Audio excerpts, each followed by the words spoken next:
చరిత్ర మనం చూస్తే 34 మహానాడులు మనం జరుపుకున్నాం. 2 మహానాడులు డిజిటల్గా జరిగాయి. అయితే ఈసారి కడపలో దేవుని గడపలో జరిగే మహానాడు ఒక చరిత్ర సృష్టించబోతుంది. సువర్ణాక్షరాలతో ఆంధ్రదేశ రాష్ట్ర ఆర్థిక పరిస్థితి ఒక దిశ నిర్దేశిస్తుందని చెప్పి తెలియజేసుకున్నా. ఈరోజు చల్లని వాతావరణం. అన్ని మహానాడులంటే చాలా వేడివేడిగా ఉండేది, ఎండలు ఎక్కువ ఉండేటివి. ఒక ప్రశాంతమైన వాతావరణంలో, ఆహ్లాదకరమైన వాతావరణంలో ఈరోజు కడపలో మహానాడు జరుగుతూ ఉంది. ఉమ్మడి కడప జిల్లాలో 10 స్థానాలకు గాను 7 స్థానాలు గెలిచాం.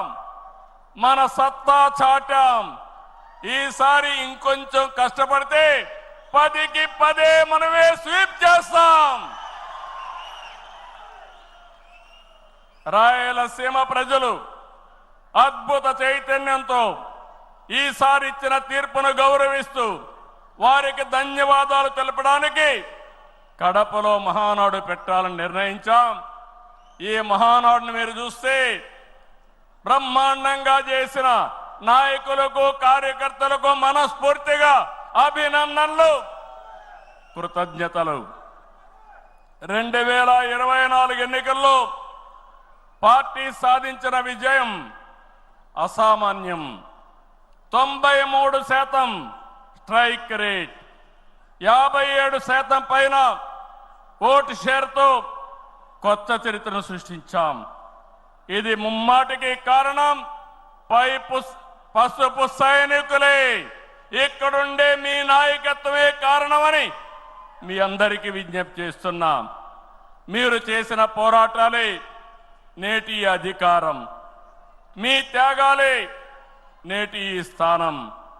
ఇది కాకుండా సమయానుకూలం మనం ఎప్పటికప్పుడు స్ట్రాటజీ కూడా ఆలోచించినప్పుడు జనసేన, బీజేపీ పొత్తు పెట్టుకుని ఎన్డీఏ ఏర్పాటు చేసుకున్నాం. దానివల్ల కూడా ఈరోజు ఈ మహా విజయానికి దోహదం చేశాయని చెప్పి విజ్ఞప్తి చేస్తున్నా. ఏమీ ఆశించకుండా దశాబ్దాలుగా ప్రతి గ్రామంలో జెండా మోస్తున్న కార్యకర్తల వలనే మనం ఇక్కడున్నాం. నేనే కాదు, ప్రతి ఎమ్మెల్యే, ప్రతి ఎంపీ, ప్రతి మంత్రి గుర్తించుకోవాలి.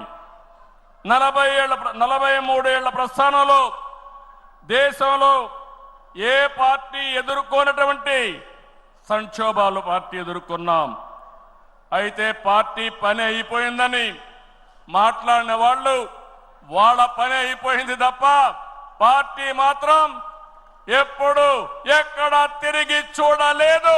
తెలుగుదేశం జెండా రెపరెపలాడుతూనే ఉంటుంది. నాటి ఎన్టీఆర్